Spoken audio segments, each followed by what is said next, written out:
अस्सलाम वालेकुम दोस्तों, आज हम सीखेंगे कि हम एक स्क्रू कन्वेयर का जो वर्म है, इसका जो स्पायरल है, उसकी फैब्रिकेशन किस तरह की जाती है, उसके लिए क्या कैलकुलेशन रिक्वायर्ड है।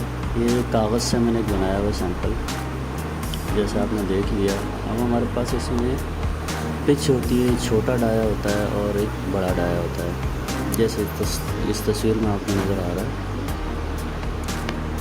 इनकी मदद से हम अपनी कैलकुलेशन शुरू कर सकते हैं।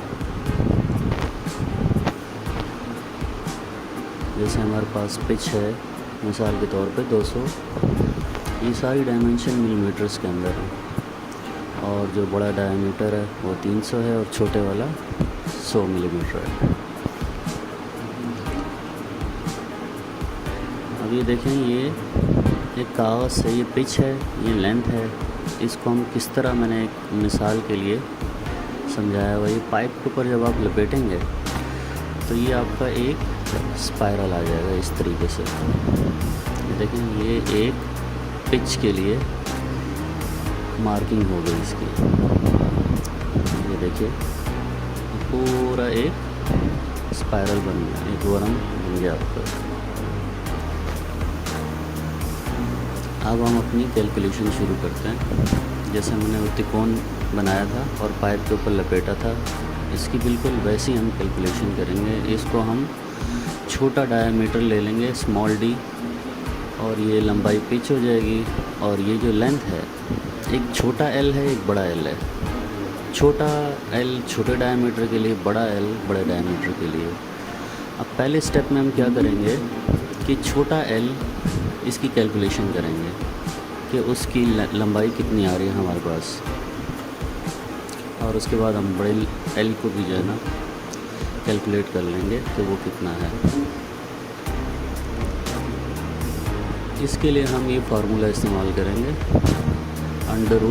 √d/π²। ये वही जो सर्कमफ्रेंस का फार्मूला है, और प्लस p², मतलब पिच का स्क्वायर। अब हम इसके अंदर अपनी वैल्यूज़ पुट कर देंगे।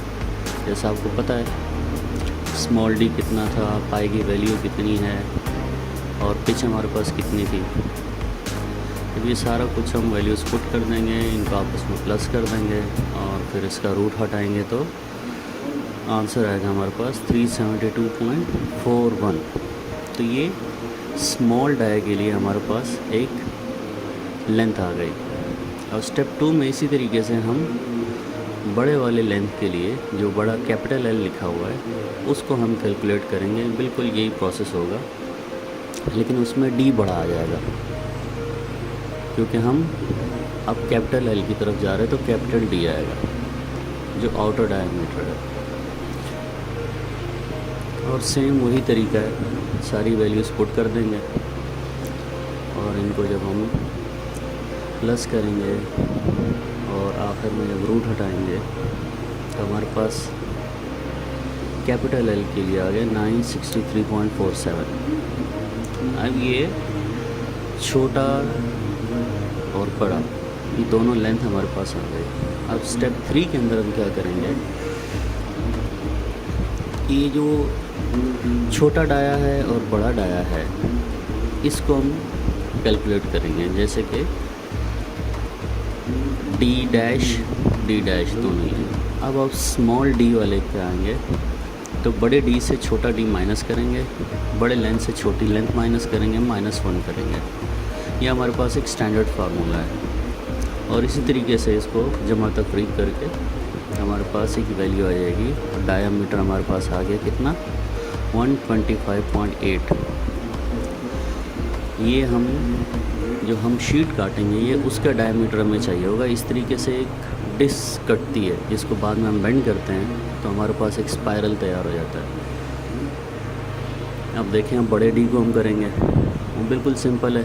हमारे पास उसकी हाइट थी, छोटा डाया आ गया, बड़े डाये को इसके हिसाब से कैलकुलेट कर लेंगे। तो हमारे पास स्मॉल डी भी आ गया, कैपिटल डी भी आ गया। अब ये दोनों डायमीटर्स आ गए। अब उस डिस्क को काटने के लिए बीच में डिग्री कट देते हैं, ये जिस तरह आप तस्वीर में देख रहे हैं। अब ये कैलकुलेट करेंगे ताकि हमारे पास एक पिच कंप्लीटली तैयार हो जाए, एक सेगमेंट आपके पास तैयार हो जाएगा। अब इस एंगल कैलकुलेशन के लिए पहले हम बड़े डाया को लेते हैं, कैपिटल D डैश वाले को लिया और उसकी लेंथ को लेके डिवाइड करेंगे pi into D square into 360। ये हमारे पास एक स्टैंडर्ड फार्मूला है, हम इसी के ज़रिए आगे चल पाएंगे। तो ये तो या तो आपको याद रखने पड़ेंगे, जैन मशीन कर लें आप इनको। अब ये देखिए हमने सारी वैल्यूज़ पुट कर दी। 360 डिग्री होती है एक पूरे सर्कल के अंदर।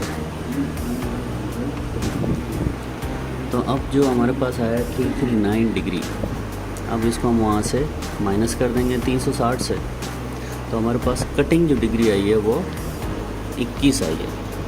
मतलब ये जो कट होगा ये हमारा 21 डिग्री के ऊपर होगा। अब इसी तरीके से हम पहले जिस तरह हमने बड़े डाया को लेके अपनी डिग्री निकाली, अब हम छोटे डाया को लेके भी चेक कर सकते हैं, क्रॉस चेक कर लेते हैं। अगर कैलकुलेशन में कोई गड़बड़ होगी तो यहीं से आपको पता चल जाएगी। तो अब ये वही चीज़ें हमने इस फार्मूले के अंदर पुट की, वही वैल्यूज़। अब आप देखें कि सरकमफ्रेंस आ गया, उसको 360 से डिवाइड कर लिया तो हमारे पास 1 डिग्री की लेंथ आ गई। और जो हमारे को टोटल लेंथ थी उसको हमने डिवाइड कर लिया उस 1 डिग्री से, तो हमारे पास टोटल जो लेंथ आ गई। टोटल जो लेंथ कितनी डिग्री में बनती है वो ये आ गई। और बीच की जो बच गई जगह वो है 21 डिग्री। ये देखें दोनों में कैपिटल D और स्मॉल d दोनों कैलकुलेशन से हमारे पास एक ही रिज़ल्ट आया। तो ये हमारे पास एक फ़ाइनल शक्ल ये आ गई कि 325 डाया बाहर का हो जाएगा, 125 अंदर का, और जो कटिंग डिग्री है वो 21 डिग्री हो जाएगी। ये कैलकुलेशन हम एक शीट पर करेंगे, उसको काटेंगे और काटने के बाद जब हम उसको बेंड करेंगे तो हमारे पास पूरा एक स्पाइरल बन जाएगा एक पिच के लिए। जैसे आप देख सकते हैं मैंने कागज़ से एक सैंपल बनाया हुआ है, ये मैंने आपको पहले भी दिखाया था। अब ये हो गया पाइप का, ये स्मॉल d वाला आ गया। अब इस तरीके से एक डिस्क मैंने पेपर से काटी है, सेम यही कैलकुलेशन करके।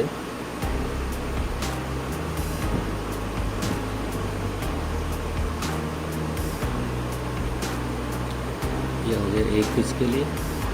और इसके बाद मैंने एक डिस्क काटी है।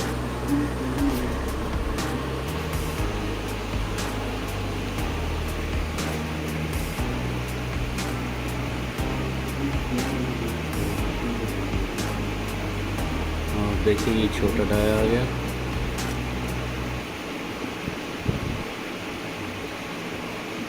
अब ये आप जो MS की शीट होगी या SS की होगी, जिस मटेरियल से आप स्क्रू कैंगर आप अपनी बना रहे हैं, ये उसकी डेवलपमेंट की डायमेंशन आ गई।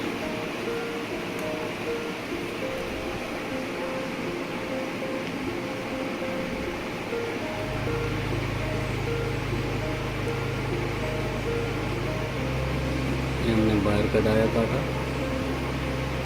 अब हम इसमें अपनी डिग्री कट भी लगा देंगे। और ये ज़रूरी नहीं है कि हर एक में 21 डिग्री ही का कट आए, ये हमें हमारी कैलकुलेशन बताएगी कि कितना कट आएगा। आपने एक सीधी लाइन खींच ली डिग्री के लिए। अब हम D रख के, ये हमारा सेंटर पॉइंट है।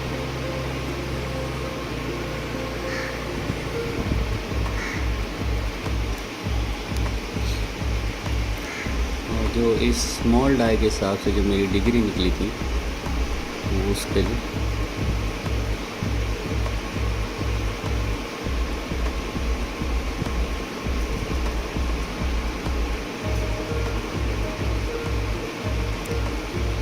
यहाँ मेरी निकली थी 23। जैसे वहाँ आपने देखा था 21 डिग्री थी, यहाँ मेरे पास 23 डिग्री आई थी। इसका मैंने एक्सेल में एक शीट बनाई हुई है, अगर किसी साथी को चाहिए तो वो मैं उसको सेंड कर सकता हूँ। बाकी एंड्रॉयड में हम एक एप्लीकेशन बना रहे हैं इंशाल्लाह अनकरीब, वो जिस साथी को चाहिए होगा वो हम आपको सेंड कर देंगे। बाकी फ़िल वक्त एक्सेल के अंदर मैंने एक बनाई हुई है, आप जस्ट अपना डेटा पुट करें और आपके पास डेवलपमेंट का पूरा साइज़ आ जाया करेगा। अब ये देखें पूरा एक स्पायरल बन गया और बिल्कुल 0 बैठ गया इनर डायमीटर के ऊपर। उम्मीद है आपको वीडियो पसंद आई होगी। ये एक एंड्रॉयड सॉफ्टवेयर भी बनने जा रहा है इंशाल्लाह अनकरीब। इसमें हमने कई चीज़ों की कैलकुलेशन का हिसाब रखा हुआ है।